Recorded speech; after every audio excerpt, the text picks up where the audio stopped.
ஒரு ஆண்டி ஒண்ணு இருக்கு, ஜூனியர் ஆர்டிஸ்ட் ஆண்டி ஒண்ணு இருக்கு. ஐயோ, அது பேசுறது பாத்தீங்கன்னா ஸ்டார்டிங்ல யாரு இந்த ஆண்டி அப்படின்னு இருந்துச்சு. அப்புறம் தெரிஞ்சிச்சு அது வந்து ஒரு ஜூனியர் ஆர்டிஸ்ட் அப்படின்னு சொல்லிட்டு.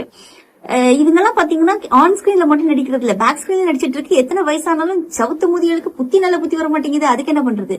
இப்ப நேத்திக்கு இந்த கிளவி வந்து எவ்வளவோ பேசிட்டு இருந்துச்சு. என் மகன் வந்துட்டான், என் மகன் புடிங்கிட்டான், அப்படி இப்படி எல்லாம் பேசி இருந்துச்சு. அதெல்லாம் நம்ம வந்து கடந்து போயிட்டு இருந்தோம். நேத்திக்கு என்ன சொல்லிருக்கு அப்படின்னா, கனிமொழி ராசாவோட நட்பு இருக்கு, அது நீங்க தப்பா பேசுறீங்களா? த்ரிஷா விஜயோட நட்பை பத்தி மட்டும் ஏன் நீங்க எல்லாம் பேசுறீங்க? அப்ப உங்க வளர்ப்பு சரியில்லை. தவறுன்னு பாக்குற கண்ணோக்கம் வந்து உங்களுடைய வளர்ப்பு சரியில்லைன்னு நான் சொல்வேன். நல்ல வளர்ப்பா இருந்தாக்கா எல்லாம் பாக்குறது எல்லாமே நல்லதாவே தோணும். வளர்ப்பு சரியில்லைன்னும் போது எல்லாமே தப்பாவே தோணும். நான் கூட ஆண்டி பேசுறதெல்லாம் பார்த்துட்டு அப்படி ஒரு பிள்ளைய பெற்றிருக்கோம் அப்படின்னு பார்த்தேன். ஆக்சுவலி கிடையாது. ஆன்டிக்கு 2 பையன். அதாவது ஒருத்தர் சப்பின்னு பேசுவாரு, அவர் 2வது பையன். அவர் பேர் கூட ஆண்டனி தாமஸ். ஓ சாரி, இப்ப வேற ஒரு ப்ரொஃபைல் பேர்ல இருக்காருல்ல. தமிழ்நாட்டுல ஒரு பெண் ஒருத்தி இருக்கா, 1000 ஐஸ் சப்பிய அபூர்வ சிந்தாமணி. 1000 ஐஸ் எல்லாமே மேக்சிமம் அது ஃபாரின் ஐஸ் தான். அந்த ஃபாரின் ஐஸ் இன்டர்நேஷனல் ஐஸா இருக்கும், ஆப்பிரிக்கால இருந்து வரும், அமெரிக்கால இருந்து வரும். அந்த ஐஸ அவ ரகரகமா சப்பியிருக்கா.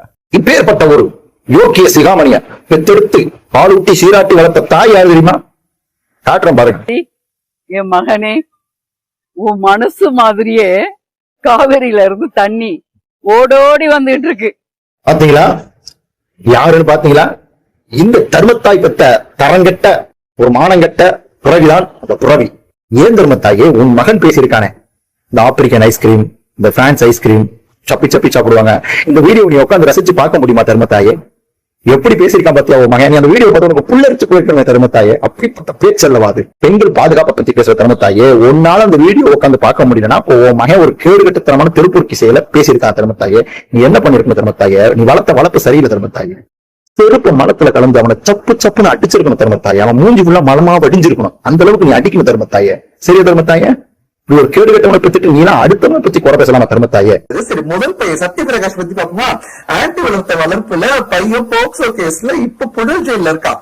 ஆன்டி என் தாவேகாக்கு இவங்க சொம்படிக்கிறாங்க அப்படின்னு பார்த்தா அந்த பையனை எப்படியாவது வெளியே எடுத்துடலாம், தாவேகாக்கு சொம்ப அடிச்சு நம்ம எப்படியாவது நம்ம பிள்ளைய வெளியே எடுத்துடலாம். ஏன்னா புள்ள தானே சோர்ஸ் ஆஃப் இன்கம். அது எதுவுமே இல்லைன்னும் போது ஒண்ணு தாவேகாக்கு பேசினா காசு வரும், இல்லைன்னா தாவேகாக்கு பேசி தன் பிள்ளைய வெளியே எடுத்துலான்னு இந்த பொம்பளை பாத்துட்டு இருக்கு. ஹலோ ஆன்டி, மேட்டு கூப்பத்துல போய் கேட்டா உன் பிள்ளைய பத்தி கழுவி ஊத்துறாங்க, உண்மையை சத்து கழுவுறாங்க. ஏன் கிழவி, நீ தானே சொன்ன என் மகனும் சங்கீதா மருமகனும் ஒண்ணு சேரணும், நான் மொட்டை போடுறேன், தீச்சட்டி எடுக்கிறேன், தீ மிதிக்கிறேன், அதை பண்றேன், உருண்டு குடுக்கறேன், எச்சு சோறு திங்கிறேன், பிச்சை எடுக்கிறேன்னு சொல்லிட்டு நீ தானே கிழவி சொன்ன.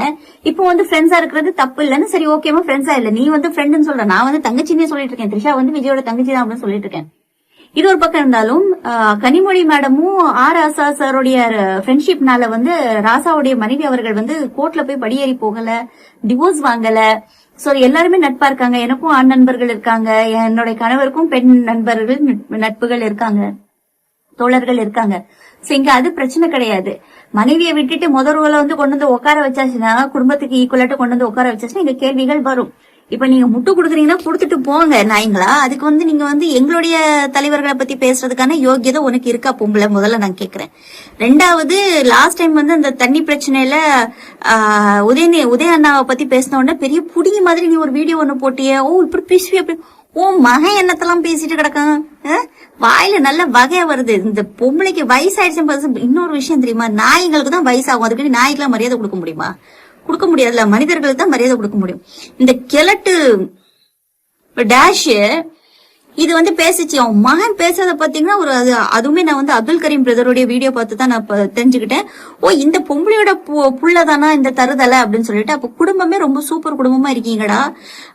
நீங்க வந்து வடிச்சு நக்குறீங்க, பிச்சை வாங்கி திங்கிறீங்கன்னா அதோட நிறுத்திட்டு போயிருங்க. இங்க வந்து திமுக காரணையும் திமுக கட்சிக்காரனையும் வந்து பேசுறதுக்குலாம் உங்களுக்கு எல்லாம் அருகதே கிடையாது.